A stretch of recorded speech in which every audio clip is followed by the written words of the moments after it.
సంవత్సరాల తరబడి ఎన్ని మందులు వాడినా మీ మోకాల నొప్పులు తగ్గట్లేదా? ప్రాణ పెయిన్ క్లినిక్ లో అత్యాధునిక చికిత్స. తెలియదు, గుర్తులేదు, మర్చిపోయా అంటూ అదుర్స్ సినిమాలో ఎన్టీఆర్ డైలాగ్ చాలా పాపులర్. ఇంచుమించు అలాంటి రైమింగ్లోనే ఓ మాజీ ఎమ్మెల్యే అంటున్నారు. తెలీదు, వెళ్ళలేదు, పగలగొట్టలేదు అంటూ చెప్పుకొచ్చారు. పాల్వాయి గేటుకు ఎందుకు వెళ్ళారు? నేను వెళ్ళలేదు. ఈవీఎం ఎందుకు ధ్వంసం చేశారు? నేను ఈవీఎం పగలగొట్టలేదు. అడ్డొచ్చిన నమ్మూరి శేషగిరిరావుపై ఎందుకు దౌర్జన్యం చేశారు?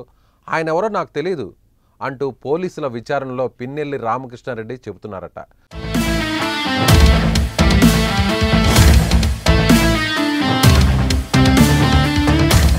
పోలింగ్ రోజున పల్నాడు జిల్లా రెంటచింతల మండలం పాల్వాయి గేటు పోలింగ్ కేంద్రానికి నేను వెళ్ళలేదు. ఈవీఎంను పగలగొట్టలేదు. నంబూరి శేషగిరిరావు ఎవరో నాకు తెలియదు. ఆ రోజు నా వెంట గన్మెన్లు లేరు. పోలీసుల విచారణలో పిన్నెల్లి ఇచ్చిన సమాధానాలు ఇవి.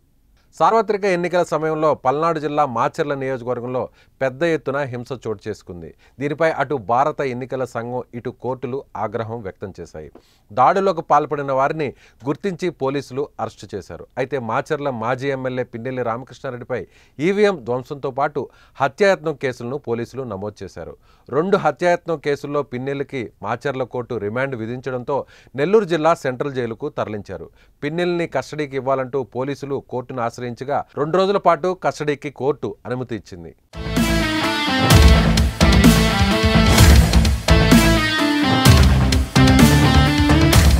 హత్యాయత్నం కేసులో 2 రోజుల పాటు పోలీసులు కస్టడీకి అనుమతించిన కోర్టు జిల్లా జైల్లోనే విచారించాలని ఆదేశించింది. విచారణ సమయంలో వీడియో రికార్డింగ్ చేయాలని సూచించింది. ఈ నెల 8, 9 తేదీల్లో విచారణ కొనసాగింది. గురజాల డీఎస్పీ చుండూరు శ్రీనివాసరావు ఆధ్వర్యంలో పోలీసుల బృందం పిన్నెల్లిని విచారించినట్లుగా తెలుస్తోంది.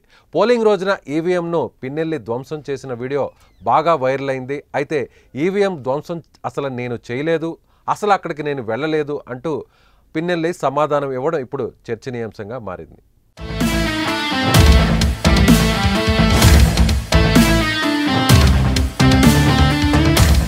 సో ఇప్పుడు పిన్నెల్లి రామకృష్ణారెడ్డి మాచర్ల మాజీ ఎమ్మెల్యే, వైసీపీకి సంబంధించినటువంటి నేత, మాచర్ల వైసీపీ అభ్యర్థి పిన్నెల్లి రామకృష్ణారెడ్డిని పోలీసులు విచారించేటువంటి క్రమంలో జరిగినటువంటి సంభాషణ ఈ విధంగా ఉన్నట్టుగా తెలుస్తోంది. అయితే పిన్నెల్లి చేసినటువంటి వ్యాఖ్యలు గతంలోనే సంచలనంగా మారాయి. ఆ తర్వాత ఎన్నికలు ముగిసిన తరువాత ఈవీఎంను ధ్వంసం చేసినటువంటి వీడియో సోషల్ మీడియాలో హల్చల్ చేసింది. ఆ తర్వాత ఆయన నేరుగా రిమాండ్లో భాగంగా నెల్లూరు జిల్లా సెంట్రల్ జైలుకి వెళ్ళడం జరిగింది. నెల్లూరులో ఉన్న సెంట్రల్ జైలుకు నేరుగా జగన్మోహన్ రెడ్డి వెళ్ళి మరీ పరామర్శించడం, బయటకు వచ్చి జైలు బయట జగన్మోహన్ రెడ్డి చేసినటువంటి వ్యాఖ్యలు, కూటమి ప్రభుత్వం మీద, ముఖ్యమంత్రి మీద చేసినటువంటి వ్యాఖ్యలు సంచలనంగా మారాయి. మళ్ళీ ఇప్పుడు పిన్నెల్లి రామకృష్ణారెడ్డి పోలీసుల ముందు ఇచ్చినటువంటి సమాధానం కూడా ఇప్పుడు హైలైట్గా మారింది.